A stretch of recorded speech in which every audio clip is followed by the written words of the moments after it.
Alright guys, my wife put me onto this. It's a wee old school phone box. This is in the next town over. It's got the world's smallest coffee shop inside it. Check that out. So we're gonna get stuck in and see what we can get out of here.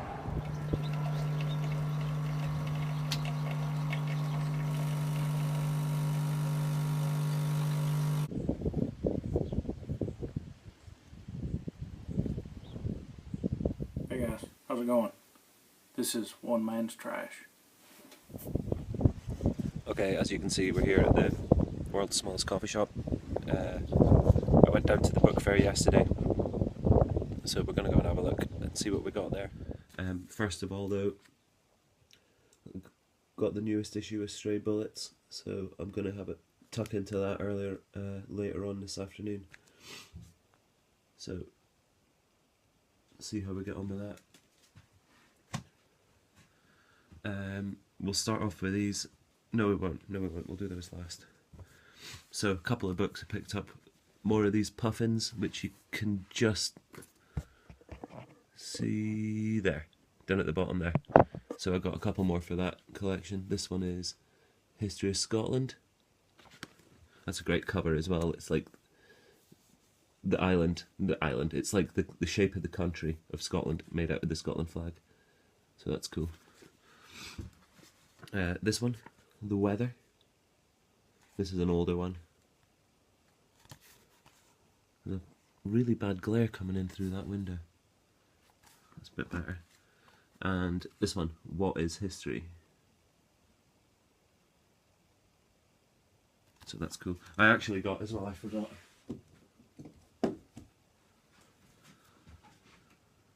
This, Mushrooms and Toadstools. This is a cool little book if you're into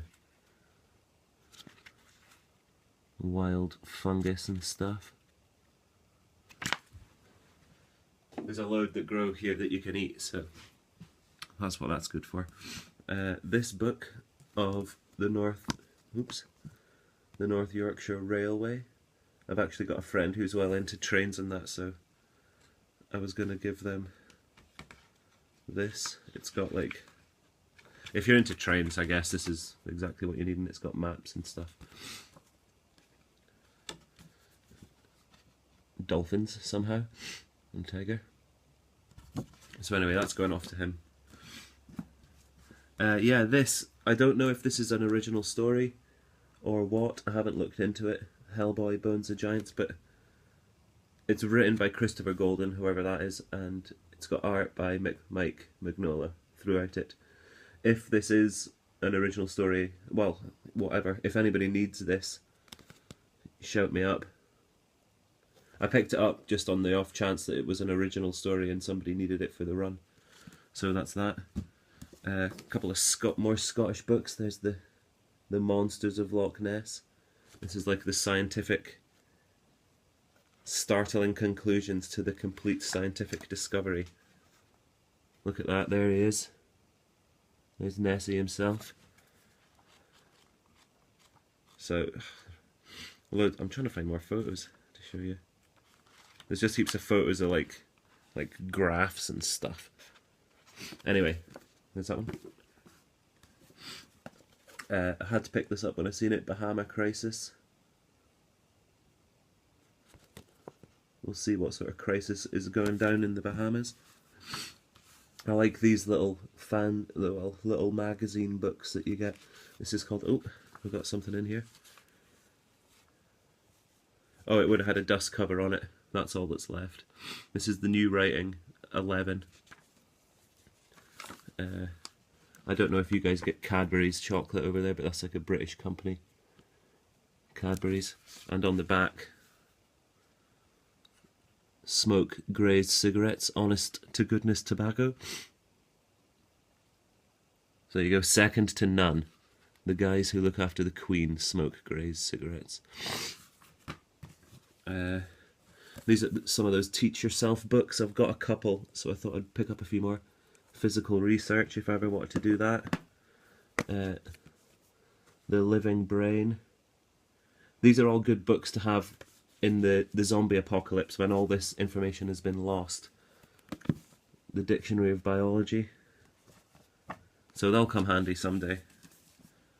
I was trying to just see if I could see those other Teach Yourself ones I've got. I think I've got like a judo one, map reading, which was going to be handy. I can't see them. They're probably...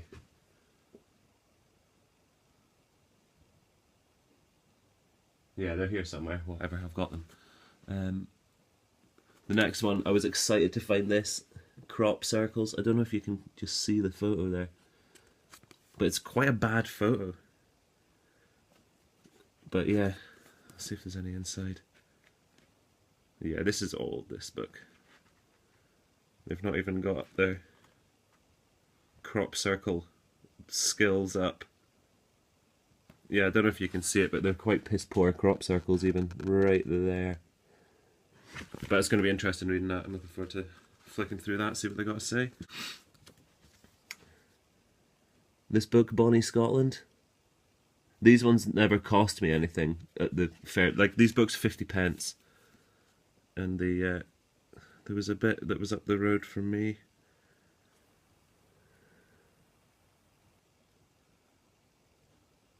Yeah, here we go. There's Balmoral Castle. That's just about 5 minutes up the road from where I stay. Maybe a bit more than 5 minutes, but you know what I mean. Probably about 10 miles. That's the Queen's Scottish castle. So yeah, Bonnie Scotland. That's a cool little photo on the back as well. I love picking up stuff like that. Great adventures stories for boys. I was trying to figure out, books like this annoyingly never name any of the authors, so I couldn't tell you who wrote any of this. And there's some cool little drawings and stuff as well, which again aren't credited. But that's a cool little wee monkey alien dudes and some spaceships.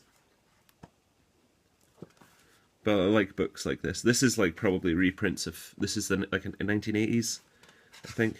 Probably reprinting. First published 1977. So probably reprinting stories from the 50s, I'd imagine. But yeah, there's that one.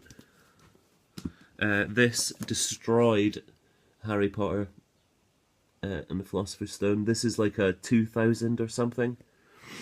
They reprinted it again in like all this snazzy gold. I think they did them all in 2000, I think it was.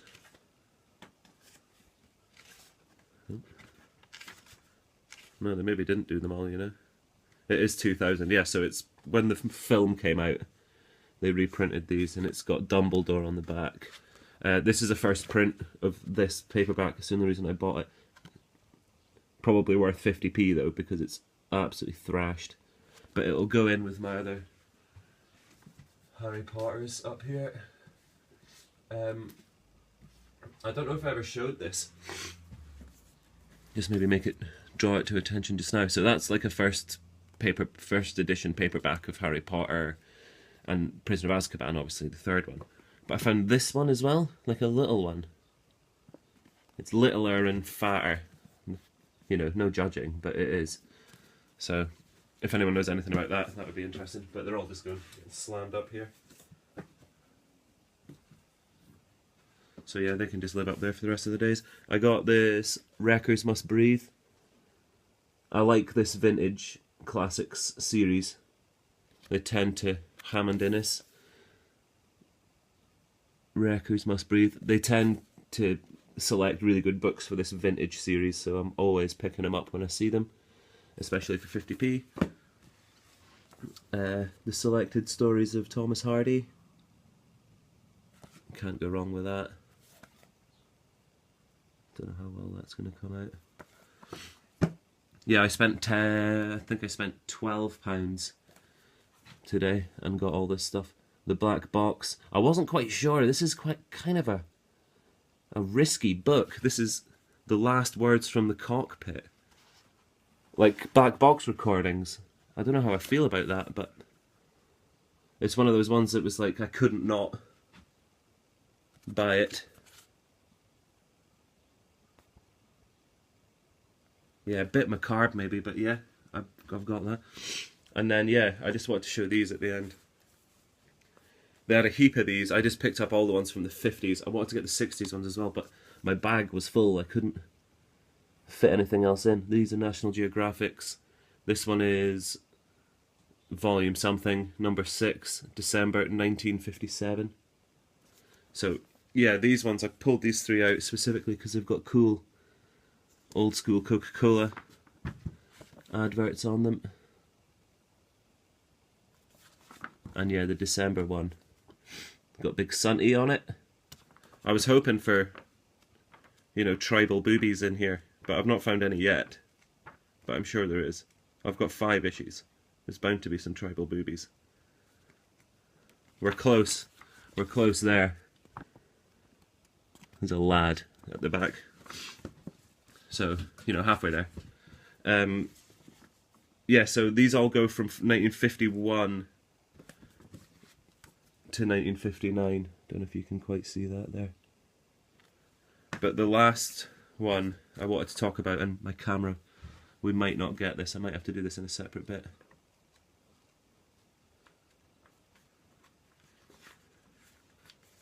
In fact, yeah, I'm just going to do that.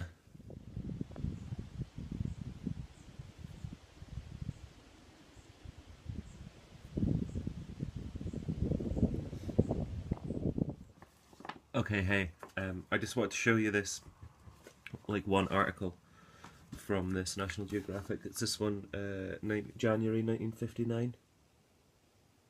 So, I just wanted to show you this. So, like, you get these things called cenotes. You get them, like, heap of them around the crater in, I think it's in South America, where the asteroid that killed the dinosaurs landed. So there's, like, obviously where it landed, there's a huge crater, and then there's, like, heaps of, like, it cracked all the earth all around it and caused these huge holes which filled up with water. But, like, they're massive cave systems underground, but they start from just tiny little holes in the ground, if you see what I mean, like up on the surface. So there's one, like, in some Mexican village, I think it is, that's just a well, but then you can go down into it and it's this huge massive cave underwater. If you're interested in that, the guy at the YouTube channel Blue World TV, he goes diving in a lot of them, and it's wild. It's wild, the stuff that's down there. But I found an article about it, and I don't know if you're able to see the guy, but this is like 1959, and these guys are using just old school scuba gear, and just going down into these holes in the ground, underwater, in the pitch dark. Absolute nutters. This guy's got a basket and a wee torch, and that's it. So here's like an idea of a cenote. So there's the top, obviously, the opening. This one looks like it's a little lake.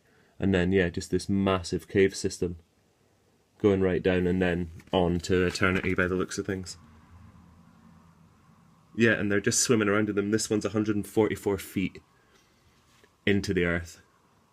And there's all, like, crazy, like, undiscovered,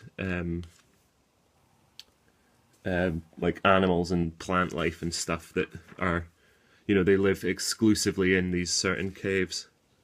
Cenotes, they're called.